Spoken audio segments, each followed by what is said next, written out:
Good, we're sure. Yeah. All right, I'll call to order the October 24th Lake Lemon Conservancy District Board of Directors meeting and 2025 budget adoption. Their agenda has already been set, so no particular issues there. We'll start with public comments. Any members of the public wishing to make comment? I ask you to come up, identify yourself, and if possible, keep the comments to 3 minutes or less. Okay. I didn't prepare anything because after emailing with Adam, I didn't know that I was going to be speaking. My name is Carol Gentry from District 7. I've been working for a little over 18 months on getting the Salmon Harbor area dredged somehow. And I want to thank the board for the resolution last summer allowing us to use the capacity in the pond. We raised money to pay for the hydraulic dredging. However, the pond wasn't quite as big or deep as we thought. And so we only got about 3,500 cubic yards of our 8,000 to 10,000 that we needed to have moved. So now I moved on to how else I can do this. And one of the members of our neighborhood has approached me about her charitable giving to the Brown County Community Foundation, which has a Lake Lemon Enhancement Fund with it. What she would like to do is continue making that contribution, but earmark it for dredging in District 7. And so I've been investigating with Adam's help how we would do that. Does it just need a letter accompanying it and a receipt saying this is how much we've put through here? A sub-fund might take some time. This all got kind of pushed onto my plate a couple of weeks ago when Ross called and said that Shannon McCullough was interested in beginning some dredging in November. And how much could I purchase from him? And I would be limited to the funds I just have left if we can't do that. And we could do that in the future too. I'm not saying you have to make a decision this minute. I realize this is the first you're hearing of it. But one of the things I would like to explore is giving the opportunity to members of my district to make a charitable contribution to the Brown County Community Foundation through the Lake Lemon Enhancement Fund. And then you all would pull that funds back out to help pay for mechanical dredging. If not this fall, then next summer. Is that pretty much right? Okay. Yeah. Smile and nod, Adam. Okay. Yeah. Does that make sense? No, absolutely, and I I think support. we'll just have to look into it Yeah. because, you know, I think we can have something that loosely honors that. Right. But you can't really give a restricted gift to the community foundation. I mean, I think it really has to be unrestricted and then you like apply and, you know. And you yes, could I say actually where serve on a it hospital goes. foundation board and Right. we try and honor the Right. charitable gifts that are, you know, honoring a loved one or whatever. We are not legally required to do Right. that, but in the interest of good faith, we do that. And that's basically what I'm asking from you I would is just a definitely support verbal commitment to go, okay, you know, Me too, and we'll have them dig a little bit, but Okay. I think there's a way to make it happen. Yeah. thank how you to- so how to much. document it is the Yeah, I'll issue. reach out and see if they can do donor restrictions in that fund, or if they're just essentially saying, here's what we're donating. And so then Keep if it we on can't do record. donor restrictions, then we would just need the board to say, I think we probably are gonna need a resolution that just basically says any contributions coming from residents of District 7. and we could provide you with some kind of Something. cover paperwork in terms of a letter Yeah. and paid receipts, Yeah. like we wouldn't just make a number up, Yeah, although sure. that would be lovely. Well, we will track that number. Okay. All right, thank you very much. Thank you. Thank you. Anyone else wishing to address the board tonight?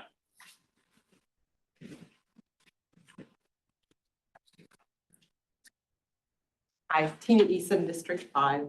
I just thought I would read the email that I sent to all you guys after the last meeting, so it's basically, officially recorded. Sure. Okay. I never got an answer to some of my questions that I asked, and the only person that responded was Debbie, and she was gonna get back to me with an answer, but I never got one. And I'm kind of disappointed that, I was trying to help you guys out, but it's really disappointing to me that I didn't get the feeling that you really wanted any help in trying to figure out how to get rid of the slurry in the I call it the volcano, in the upper, whatever you call it, The upper- Yes. I am I feel like there's a way that we need to look into getting rid of that doesn't cost $750,000. And I want to formally say I do not agree with voting on, leaving the tax rate the same tonight. Because I firmly believe, after speaking to this, farmer that I spoke with, that there is a way that you guys can get rid of it for free. And not dredging for 3 to 5 years and not having another place to put any material at is, to me, I just don't understand how you can justify keeping the tax rate the same. Anyhow, so I said, I'm sorry to bug you guys, but I said my husband and I made a phone call to a friend of ours from Johnson County, which is the county we used to live in. He's a very, very large farmer there. He also owns an excavating company and digs ponds and lakes. He actually dug our pond for us at our last home. We called him basically to pick his brain about how to go about disposing of the silt material at the upland site. He seemed minimally interested in some of the material himself, but hauling it to Johnson County, he said, wasn't ideal for him. However, he did say that he recently dug a pond and spread some of the silt on a field that needed some enrichment, and it's producing amazingly this year. He was asking how much soil we have to get rid of, which was the question I never got an answer to. I said, I know Adam shares these numbers all the times in meetings, but forgive me, I have no idea off the top of my head. I said he was also saying that the material needs to have some stability to be able to be hauled. He was asking specifically, what is the state that it's in? And Chris was explaining to him that he's like, well, it's basically like in a contained pond, that rains on it. There's, we've never been to the site. But my husband's like, I'm certain that there's water sitting on it. If you scooped into it, I'm sure probably a certain amount of it would be in a state that could be hauled, but it probably is not going to be very deep. He said, well, Tina and Chris, it's really hard to haul soup. He asked if the upland site was getting dug out a little at a time and being piled up to dry. And I said, well, I don't think so, because they, just announced at their last meeting that they sold their large excavator and their dozer. He suggested that, you guys start having it opened up, dug out, and piled up a little at a time to get it to be able to air out, and so that the soil could get into a state that it could be, scooped up and hauled. He said, no matter what, it's going to be a messy, time-consuming project, because as the drier material is slowly taken off the top, that leaves more room for rain to sit on the top of the lower material. And I was asking him how we could go about advertising to the local farming community that we have this material to give away. And he suggested calling, Dave Wagler, who's a local farmer who also has his own trucking company. He's also he also installs septics. He actually put our septic in. He said the farming community is a very tight-knit group, and even if Dave doesn't want the soil, he may know someone that does. And, Dave obviously owns his own trucking company, and he'd be the perfect farmer to be able to haul it off and spread it on his own fields. I even offered, we would reach out to Dave if you guys would want us to. I said, we would also suggest that maybe we have this material marketed on Facebook Marketplace, because when we were in Michigan last summer, they were doing a huge dredging project up there at some of our friends' house on Lake Michigan.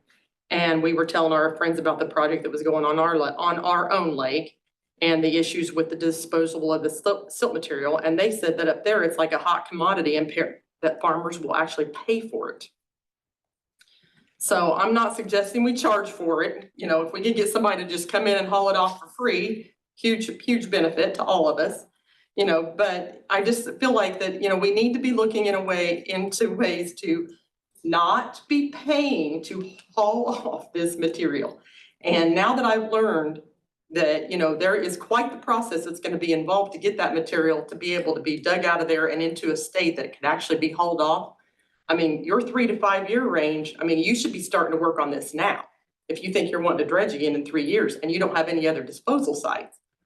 So, I just go back to, I just can't believe that, you guys think we should hold the tax rate to be the same. I think at the very least, you could drop it 25% or something, you don't have to ask for this much every year. If you can't do anything with the money for at least 3 years, or you're not going to do anything with the money for 3 years, drop the tax rate down. The other thing I didn't get any response to was I shared with this thing that I saw on Facebook where up in Du Bois County, the Treasure Lake Property Owners Association had been awarded a $200,000 grant through the National Resources Conservation Service, NRCS Stewardship Program. The grant was for included funding for a forest management project, brush management, weed control, upland, wildlife habitat management, tree shrub establishment, early successional habitat development management, and forest stand improvements. So when I see stuff like this, I mean, this sort of sounds like what we're doing over there in, on the other, in the, whatever you call that, on the other side of the lake. I mean, that just goes back to what the lady from Malcolm's district, which I guess Malcolm's not here tonight, said last month. Are we really trying to find grants? Because here's a grant that sounds like something that we could have easily tapped into. Everything that was in that grant is nothing that we're doing across the way. Well, it is sort of in the same type of. It's not. It's land management and forestry management. So Ross is actually going through a lot of the suggested grants that we got from UA and from the COFORs. And it's kind of going through right now and looking at what we could apply for, if there's ones that we haven't heard of, and what type of stipulations are on there. So we are exploring those options. For some of your other questions, there's 125,000 yards of material in that basin. So the issue that we have is Wet yards of material, like, I mean. Yeah, the issue that we have there is with an excavator, you could reach out maybe 20 feet off the land. Okay. And we're not gonna be able to have staff and equipment go out there. Like it is gonna be a big project to remove that material. And we're not gonna be able to get rid of that a small truckload at a time. I also do think if we're gonna go to farmers, we would have to look at soil testing again. When we first started the sediment removal project, we were recommended not to allow this for food uptake crops because of the arsenic levels in the bedrock and in the sediment. It has been tested for recreational use. Soil testing needs to be done due to arsenic levels? Yeah, so we'd have to see if it would be even available for the plant on fields for the food uptake crops. And explain to me again, why does it have high arsenic? That's naturally occurring in the bedrock in Brown County. The thing I wondered when there was just a lot packed in that email, Tina, so I kind of want to apologize, and I think that the board felt like, I had copied them and I had responded, but there was so much there. But I'll tell you the one thing that I recall, is I'm just like, okay, this is really soil. I mean, when you dry it out, we've talked about like how it's just like silt, and is it anything that would be, that's where I was kind of at on it. Someone I thought, waiting for. It's more very sort of it's very engineer type nutritious. people It is to look it's at. full of nutrition. Yes, it is. And Kenny Clark uses the stuff that we put on that disposal site for septics, Mhm. for filter and that kind of thing. And he gets rid of that material over time because he does that earthwork part of it. So it's gonna be a big project, and we are gonna be exploring methods, all different methods to get rid of that. But I don't think it's as simple as going in there and taking out a little bit and then turning it over. Cause I don't think you'd ever get rid of it that way. I think you'll have to go in there. I feel like even when So how are you proposing that you're gonna get it out of there then? the big excavation companies, I mean, last time, even when we were digging it, they had to bring in like the cement kiln dust and other stuff to help dry it, to get equipment down in there. May require going all the way down to our compacted ground and working that way. I think that is beyond my expertise, and we're all gonna have to rely on an excavating company to do that. That sounds extremely expensive. I don't know if that was the right way to do it. I mean, maybe it should have been piled up on land instead of, That's So not, in a- that's not even legally permissible, oh, so. Yeah, there's probably 35 to 37 feet of dirt there, about Oh, it's 7 acres. huge. Yeah. Okay. I guess the other I thing- am just like, I just cannot believe how much money we're gonna, I mean, we spent all this money to get it out of the lake, and then we're gonna spend about the same amount of money to get it back out of where we put it. Unless we can figure out some other place to Mhm. take our sediment, that's the problem, like Right. what. And we're not where do we opposed to take that. it? I mean, if Yeah. we can find someone that will, I mean, we all agree that that would be the Yes, ideal absolutely. situation. And I know Adam made that presentation, I want to address the tax issue just for a minute. Their dredging project alone for 120,000 or whatever cubic yards is in excess of $1 million. I mean, our contract was right about that, so Mhm. keeping this tax level at the same really just puts enough away for like maybe in 3 years, you know, we would have that built back up. So it's not even contemplating that we were gonna go down the road. I don't think the board has agreed. I don't think we've had engineers input into, yes, this is what we're gonna do. We're gonna take all this out and, you know, but I pushed Adam to come up with some sort of a strategy so we could kind of just lay out what this money is looking like, kind of if this, then that, you know, but. So Well- I don't know if that helps or, but I. No, I it don't have doesn't, that it doesn't, excited it's to just you, mind blowing know. to me what we're doing. I mean, just the tax dollars that are literally just sitting in this sludge looking pond right now, literally. I mean, do we have any renditions of what this is supposed to look like in the end? I know you did the bid, you know, you opened the bid and voted on the bid and all that, but there Over was the never, pond, yeah, or there's the never, overflow pond. yeah, there's never been anything presented as far as what this is gonna look like in 3 to 5 years. The requirements for the vegetation was in our permitting and. I know, I mean, plans, for us to see it, you know, just. yeah. Well, I think that if we would have gone with the higher bid. Well, it was I know, pricey I enough, just have it no probably would idea look what this is prettier. gonna look like. I mean, to me right now, I it think literally we looks like a septic field. Have the bidder provide some representative examples. I think that's a good question. You know. Okay, thank you. And then lastly, I guess I'm just kind of surprised we're voting tonight and we have 3 districts, including my own representatives not at the meeting, that we're voting on the most important vote of the year. Their choice to attend or not to attend. We have a quorum under Indiana law, so we That's have to vote before the end of the. And we month. presented it for the last several months. Yeah, we're required to vote on this prior to November 1st. No, I know you are. I just am saying, you know, that's. So approval of minutes for, Nobody else. anyone else, sorry.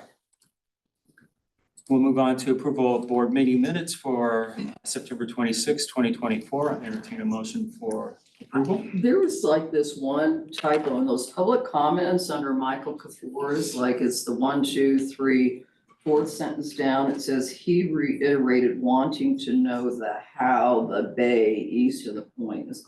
Anyway, I just thought it didn't make grammatical sense.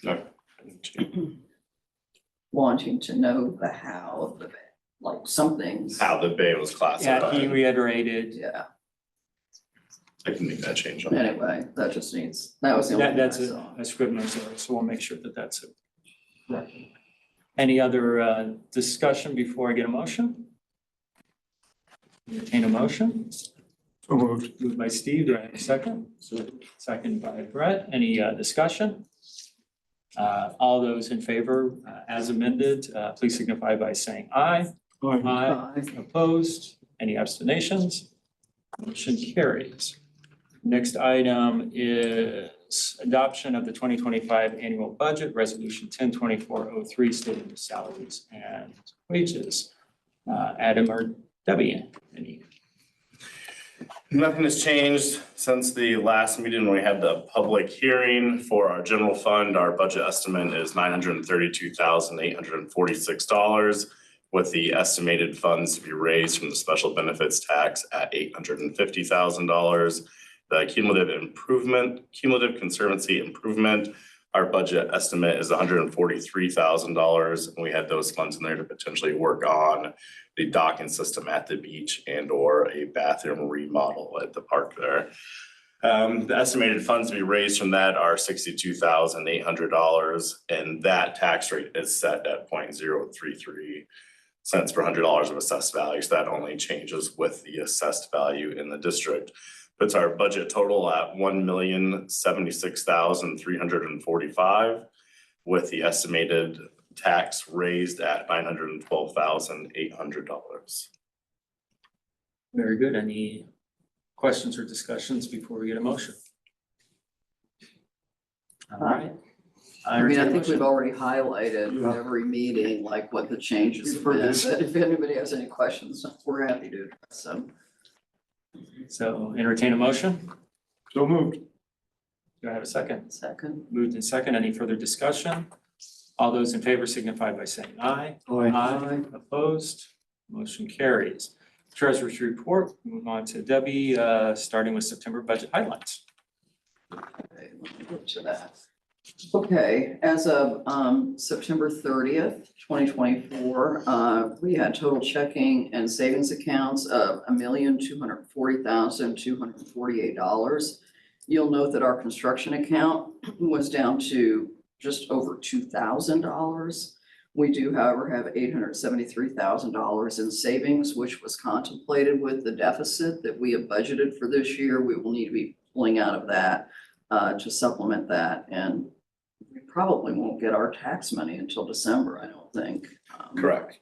So, liabilities, just payroll liabilities, a little bit under 5,000 for withholdings, bonds payable of $1,005,000. So overall, we have total assets and liabilities and equities of about just under 2 million, 1,978,000. For the month of September itself, we still were taking in funds for watercraft permits and launch fees and park admission fees, thank goodness. So we had a total income of $12,610.40, but we had expenses of $439,764.55. 28.8 of that was lake weed treatment, and $380,000 were payments toward the sediment mitigation project, the removal of the sediment. As far as comparing to last year, we're up about $30,000 year to date versus the prior year in revenues, if you look at that page 20 of your PDF. And then on the expense side, we're actually up about $508,000 in expenses, and that's solely related to sediment mitigation. So far this year, we've spent $713,876, and that is compared to $271,000 the prior year. So year to date, we've got a net loss of about $237,000. I don't have any major concerns with regard to the budget versus actual. You know, we've only got a couple more months to go.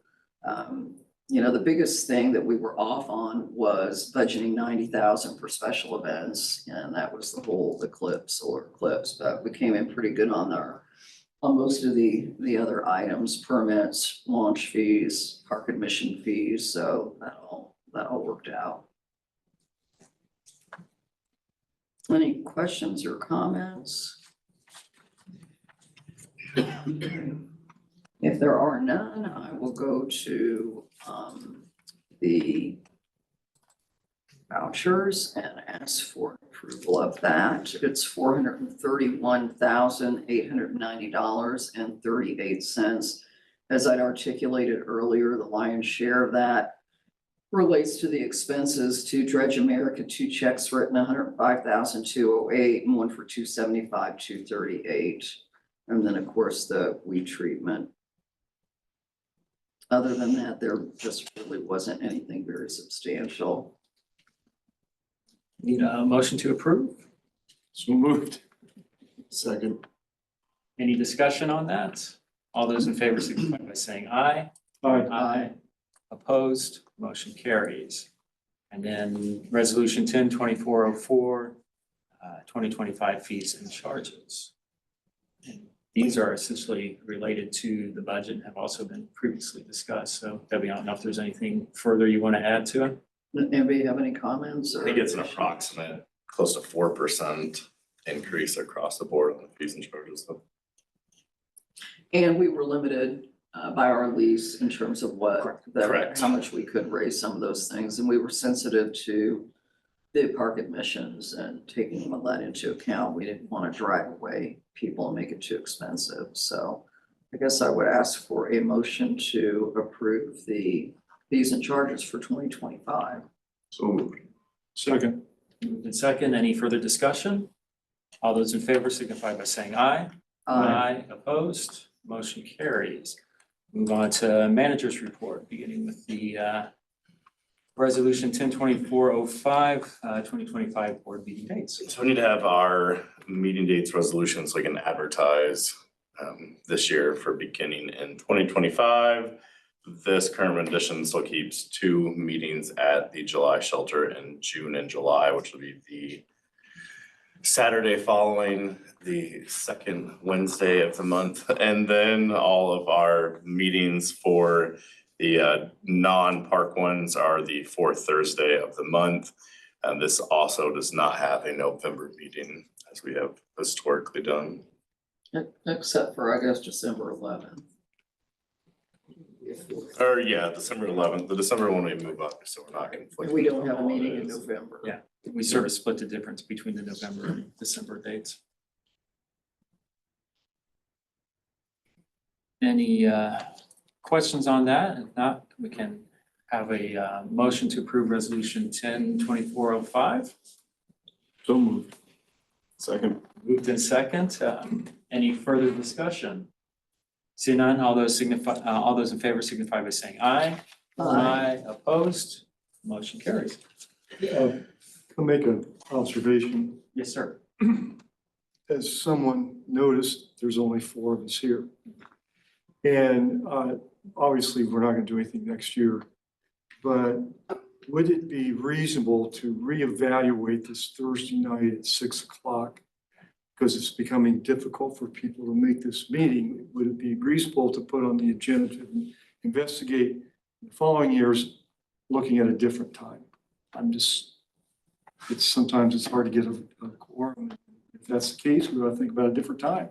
I think it's ultimately up to the board, so the discussion's always feasible. I know before I came on the board, they used to meet on Wednesdays, and we ultimately moved to Thursdays so that those of us that might be coming from outside of Bloomington, if we so choose, can make it a longer weekend.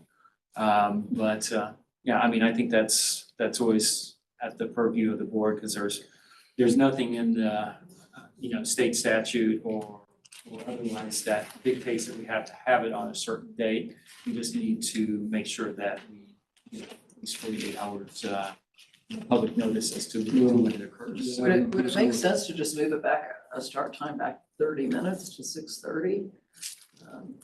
Just kind of thinking about.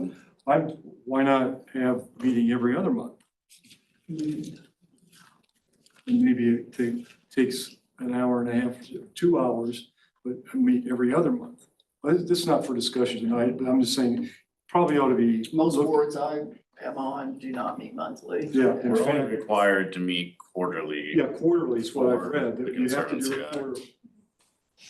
I mean, again, I think that's all viable discussions for the board to decide. Because I do think it's important for board members. I mean, obviously, people have vacations or other circumstances that come up, so that happens. If you look at city council or state legislature or what have you, not everyone always has 100% attendance, but at the same point, we should make it so that it's viable for people to attend the vast majority, and ideally, we'd like to have more than 4 or 7. And I don't know that it's about pattern. This is a bit of an outlier. This is kind of, I mean, we maybe have a board member that hasn't been quite as frequent, but also is in the fire service. So, I mean, I think there's a justification for that. So, but yeah, I mean, viable point of discussion, so. I'm local and very flexible, so it doesn't matter to me. I'm retired. And I'm retiring from the board at the end of my term, so, someone else can. It's ultimately up to the future board. All right, I don't have a whole lot for tonight. 2 kind of big things is part of our requirements with Army Corps of Engineering and IDEM was after we create this wetland, we have to place it into an environmental easement in perpetuity. When this whole project was approved, we were 3 directors ago, the City of Bloomington Utilities. So I believe 2.5 weeks ago, I've been working with their attorney on this with the language with the Army Corps of Engineers. I came and actually presented to them on the project. And it was a little nerve wracking at times with some of the questions because I hated the term in perpetuity for the land use, but ultimately they passed the city, the Board of Utilities passed their resolution and memorandum of understanding and allows us to place this into the environmental easement. So we had that permission before, but then kind of had fallen by the wayside between directors. So thankfully that was passed. And that's really the final piece of the straw besides the planting of the vegetation in this project. Do we need that documented anywhere? Yeah, so From that. a board standpoint, you know? So I mean, so it is the city's land, so they did the environmental easement and then that will be documented with the recorder's office in both Brown and Monroe County, since the parcels span that. It typically gets tied directly to the deed and, Yeah, but it takes the property owner to do that, so. Okay. so that'll be recorded in Brown and Monroe counties. Secondly, the lake limit overlay has been discussed or was kind of hidden originally in the planning commissions or new ordinance laws that are going through the process right now, will be going into effect either this winter or the springtime. Part of that is the lake limit overlay zone. Les and myself have been attending meetings throughout that process. I actually went and spoke at the public hearing. And then last week, Ross and I met with the floodplain manager, the sewer stormwater manager, and the president of the planning commission in town to discuss our concerns, because this language really limited our ability to do dredging, shoreline improvement, approved docks. Essentially all of our operations would require additional permitting and reporting. So I had serious concerns about the time and effort on that. So we went through the meetings and what actually came out of that was not necessarily a language change. A lot of that is dictated by the National Flood Insurance Program, but they're going to be allowing us to streamline the process. So essentially each year they will issue the Conservancy District a permit for the dredging activities and for the shoreline and docking work. That would be an overarching permit for the year. We would essentially kind of run how we have and approve those on a basis as they come in. And then we'd be required in the winter time to provide a report to those specific overseers about what we did for the year. So they wouldn't come out and.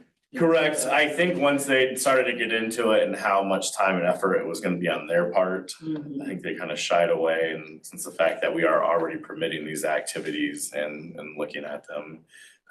So I think that is a very big win as far as trying to tamp down the level of reporting and permitting time that we have for this. So I think that's all good news for our future projects and processes. Adam, I know I'm not allowed to speak, but is that just Monroe County or is that Monroe and Brown? Monroe and Brown County. Because the email just said Monroe, so that's why I may be incorrect on that. I would suspect that it's only Brown because. Or only Monroe. Excuse me. Yes.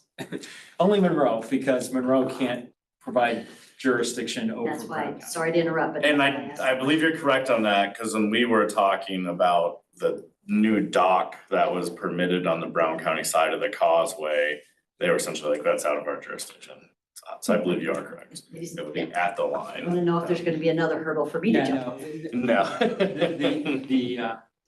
No. we call it the UDO, the county calls it something else.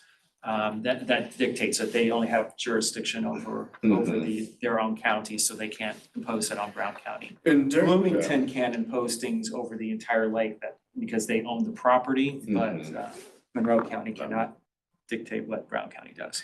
And during those meetings, the MS4 director, which is the sewer storm combined director, was actually asking us about depositing dirt from their earthworks, from cleaning drains and their vacuum trucks, because they have nowhere to put dirt and they cannot get rid of it as well. So they're actually asking us about putting it at our spillway road site, which took all I could to remain even keeled during that question.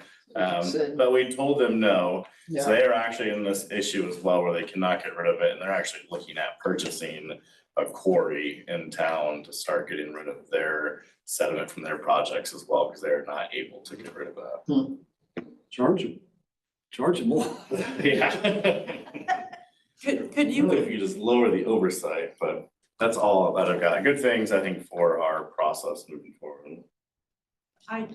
Could you just elaborate a little bit on that rest of that email about you said the 50-foot from, is that from? Yeah, shoreline? so in this, kind of the biggest change in Monroe County is for development, they will be doing a pre-meeting, so they're gonna make sure that any erosion control measures, silt fencing, stone, all of that is in place prior to construction beginning.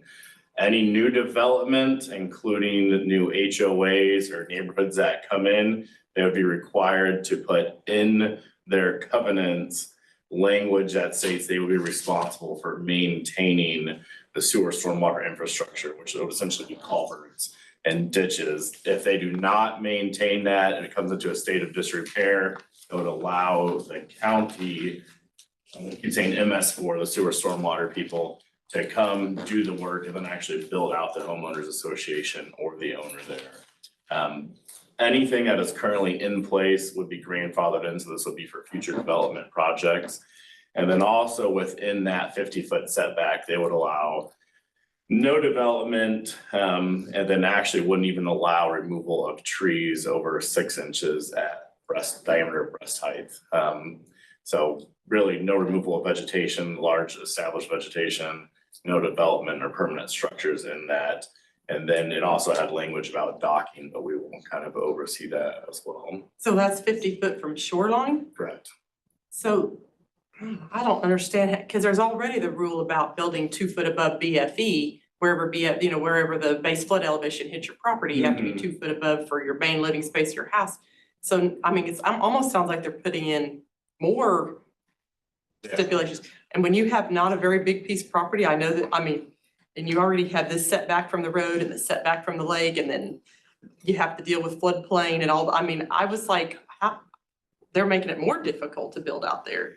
Yeah, I think part of it is kind of limiting development on what they've classified as these sensitive lands. They actually wanted to put in, they being the county commission wanted to put in restrictions on anything over 12% grade for development. However, the state recently came out and shot that down and then set a statewide level of 25%. So that's why that 25% grade is in there. Yeah. But you use the term pool, normal pool. You didn't use the term base flood elevation in your email. Correct. They are different.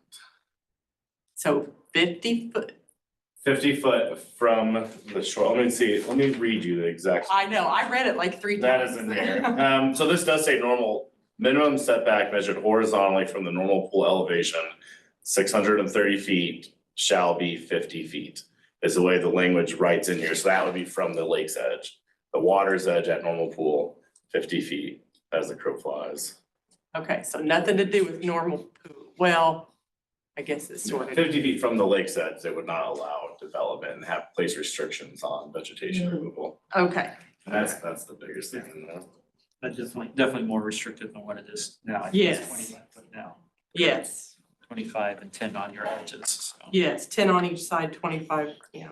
And, I mean, you can still, I'm sure, file for. There's variance processes, and that's one thing that came up in the discussion was the health department. Essentially, the state has passed rules regarding septic and waste that I don't think necessarily can't deny, but they have to allow a homeowner to put it in a system that would allow the proper disposal of waste. So if there's not room for a Presby system, in theory, they're supposed to allow like a holding tank or some other authorized system. So as with all ordinances and regulations, there's always a wiggle room.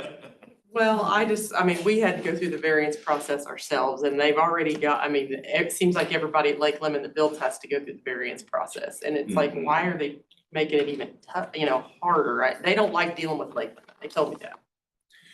That's all I got for. Thank you. Any further questions from the board for Adam? think so.